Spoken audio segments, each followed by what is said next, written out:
আচ্ছা, এখানে আমাদের সমীকরণে ১ নম্বর সমীকরণ হতে কী পাইছিলাম? ১ নম্বর সমীকরণ হতে এই যে সমীকরণ হতে আমরা x এর একটা মান পাইছি। x এর মানটা কত? CY/A, CY/A এই যে মানটা পাইছি, এবার আমরা এটাকে কী করব? ২ নম্বর সমীকরণে বসাবো। কেন? কারণ ১ নম্বর হতে আমরা এই x এর মানটা পাইছি।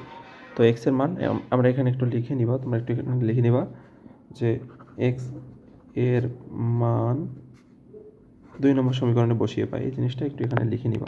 x এর মান ২ নম্বর সমীকরণে বসিয়ে পাই, এই জিনিসটা এখানে লিখে নিবা। তো ২ নম্বর সমীকরণটা আমাদের এখানে কী ছিল? সেই সমীকরণটা আমরা একটু ওখানে লিখব। সমীকরণটা ছিল a square minus C square equal to ay minus cx। এই হচ্ছে আমাদের সেই সমীকরণ। তো এই সমীকরণে এক্স আছে কোথায় দেখো তো? পুরো সমীকরণের মধ্যে শুধু এক্স আছে কিন্তু এখানে। তো এই এক্স যেখানে আছে এখানে আমরা জাস্ট এক্স এর মানটা বসাবো। এক্স এর মান এখানে একটা পাইছি না, এক্স ইজিক্যাল টু CY/A, এই মানটাকে আমরা জাস্ট এখানে বসাই দিব। আর বাদ বাকি যা যেখানে আছে সব সেখানেই থাকবে। তো ইজিক্যাল টু এখান থেকে কী করা যায়? বা চিহ্ন দিলাম, এ স্কোয়ার মাইনাস সি স্কোয়ার যেভাবে ছিল সব সেভাবে রাখতেছি এই পর্যন্ত, উপরে যা নিচেও তা সব সেম রাখলাম।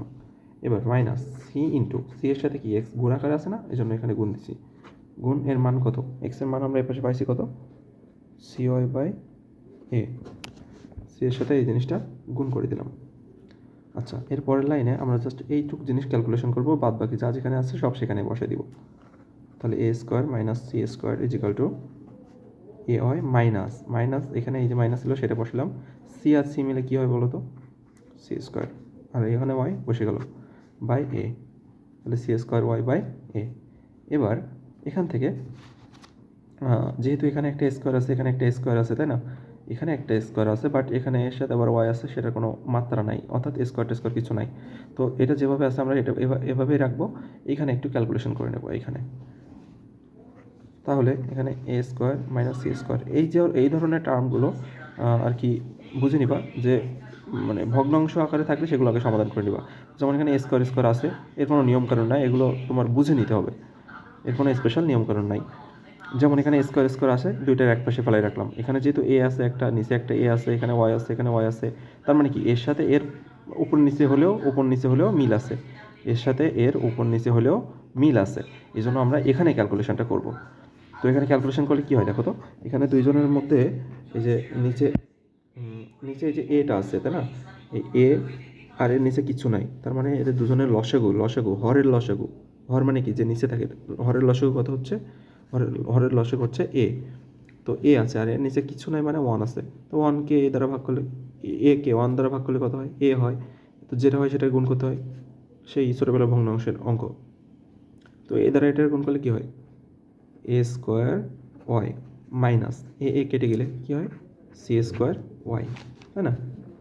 এবার দেখো এখানে এ স্কোয়ার আছে, এখানে সি স্কোয়ার আছে, আর এদের শুধু এ স্কোয়ারের সাথে একটা ওয়াই আছে, সি স্কোয়ারের সাথে একটা ওয়াই আছে, তাই না? এবার জিনিসটা অনেকটা লাইনে এসে গেছে।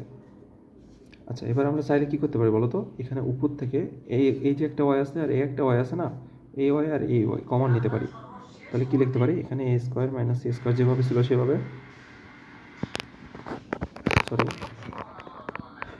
এখানে যেভাবে ছিল সেভাবে রাখলাম বাম পক্ষে, এখানে কমন নিব। তো ওয়াই কমন নিলে কি হয়? A square minus C square by এ।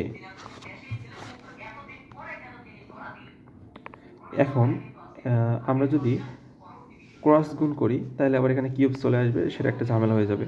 যেহেতু এখানে এ স্কোয়ার মাইনাস সি স্কোয়ার আছে, এখানেও ব্র্যাকেটের মধ্যে এ স্কোয়ার মাইনাস সি স্কোয়ার আছে, তাহলে আমরা এই দুটারে এক জায়গায় নিয়ে আসতে পারলে কেটে দিতে পারবো। তো এখানে যেহেতু এটা উপরে আছে, এটা নিচে আছে, আর এর তলায় কিচ্ছু নেই, মানে ওয়ান আছে। তো আমরা কি আর গুণন করতে পারি না? ক্রস গুণ, মানে উপরটা নিচেরটা উপরে, এভাবে ক্রস গুণ করতে পারি না? তাহলে কী হয় বলতো? এ স্কোয়ার মাইনাস সি স্কোয়ার এখানে থাকলো, এর সাথে আচ্ছা আরেক লাইন বেশি করি, সমস্যা নেই। কোরাস গুণ করতেছি আমরা, হ্যাঁ, এটার সাথে তলারটা, এর উপরটার সাথে তলারটা গুণ করতেছি, এটার সাথে এ গুণ করলাম ইজিক্যাল টু, এর নিচে কী ছিল? ওয়ান ছিল না? তো ওয়ানের সাথে এই জিনিসটা গুণ করলে কত হয়? এই যেটা আছে সেটাই হয়, A square minus C square. এখন এখান থেকে দেখো উভয় পাশে এ স্কোয়ার মাইনাস সি স্কোয়ার আছে, তাই না? আমরা চাইলে এই উভয় পাশের এটা তুলে দিতে পারি, উভয় পাশ থেকে এটা আর এটা দুইটা তুলে দিতে পারি। তাহলে এটা আর এটা উভয় পাশ থেকে যদি কেটে দিতে চাইলে এরকম কেটে দিতে পারবে, কোনো প্রবলেম নাই। তো এ ইজিক্যাল টু ওয়াই, অর্থাৎ ওয়াইয়ের মান কত? ওয়াইয়ের মান হচ্ছে এ। ওয়াইয়ের মানটা কত পাইলাম আমরা ফাইনালি এ। এবার ওয়াইয়ের এই মানটাকে আমাদের এক্সের এখানে বসাতে হবে, অর্থাৎ 3 নম্বর যে সমীকরণটা, এই 3 নম্বর সমীকরণে বসাইতে হবে। ছোটো একটা জিনিস এই পাশে করে দিচ্ছি রাফে। তো এক্সের মান এখানে একটু লিখবা, সরি ওয়াইয়ের মান না লিখে এরকমভাবে লিখবা, 3 নম্বর সমীকরণে এক্স এর মান ও ওয়াই এর মান বসিয়ে পাই। লিখবা 3 নম্বর সমীকরণে ওয়াই এর মান বসিয়ে পাই, 3 নম্বর সমীকরণে ওয়াই এর মান বসিয়ে পাই।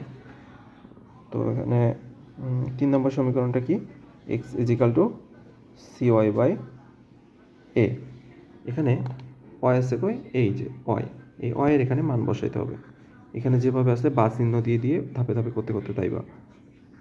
তো বা এক্স ইজিক্যাল টু কী হবে, সি ইন্টু ওয়াইয়ের মান কত পাইলাম, ওয়াইয়ের মান এ পাইলাম, তাই না? এই ওয়াইয়ের মান এ বসাই দিলাম বাই নিচে একটা এ, উপরে একটা এ, নিচে একটা এ, তাই না?